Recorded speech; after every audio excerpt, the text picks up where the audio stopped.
panafricaine? Bien sûr, le travail c'est difficile, mais c'est pas parce que c'est difficile que cela est impossible pour développer une jeunesse.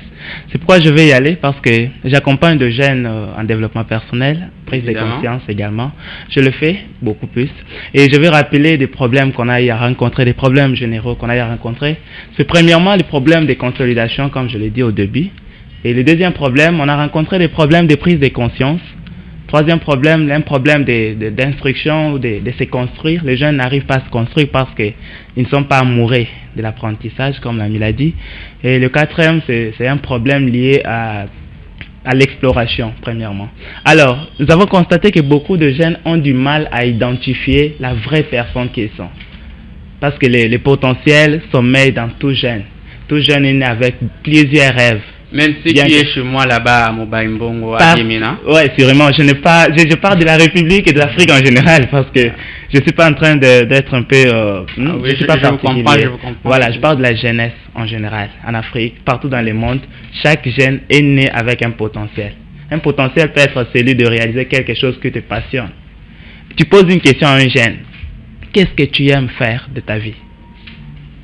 Il n'a pas d'idée. C'est comme même Jésus, même dans la Bible, quand il a demandé à Bartimée, qu'est-ce que tu veux que je te fasse? Il était prêt à dire que je veux voir. Mais un jeune n'arrive pas à répondre à la question qu'est-ce que tu veux de ta vie parce qu'il ne se connaît pas. Si chaque jeune... S'il vous plaît, attendez. Ouais. Il ne se connaît pas ou bien les conditions ne sont pas permanentes pour qu'il se connaisse? Non, mais j'ai donné l'exemple de Bartimée. Bartimée savait qu'il ne voyait pas. Son premier souci majeur, si une personne le rencontrait un jour pour lui demander qu'est-ce que tu veux, il était facile de dire que je vais voir, parce que c'est ça le problème qui le dérange. Mais il y a, dans la société actuelle, un jeune ne connaît pas les problèmes. Si on vient maintenant lui dit, si on te fait $1000, qu'est-ce que tu peux faire de ça? Parce qu'on n'a pas appris ça depuis les maternelles, les bas âges, comment avoir des projets. D'ailleurs, vous ajoutez un problème très important, c'est qu'il y a à la base un obstacle premier qui fait à ce qu'un jeune ne puisse pas s'explorer. Tout commence dans la famille. Les parents qu'on a eu, est-ce que ces parents nous ont fait comprendre qu'on mérite aussi mieux dans la société? Parce qu'il y a des parents qui disent à leurs enfants qu'ils ne méritent rien. Ça vaut vraiment la peine. Tu as semé quoi dans ton enfant? Une pensée négative.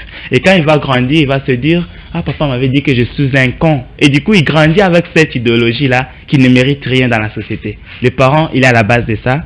Deuxièmement, l'école, les universités ou les milieux ou les systèmes éducatifs de la République démocratique du Congo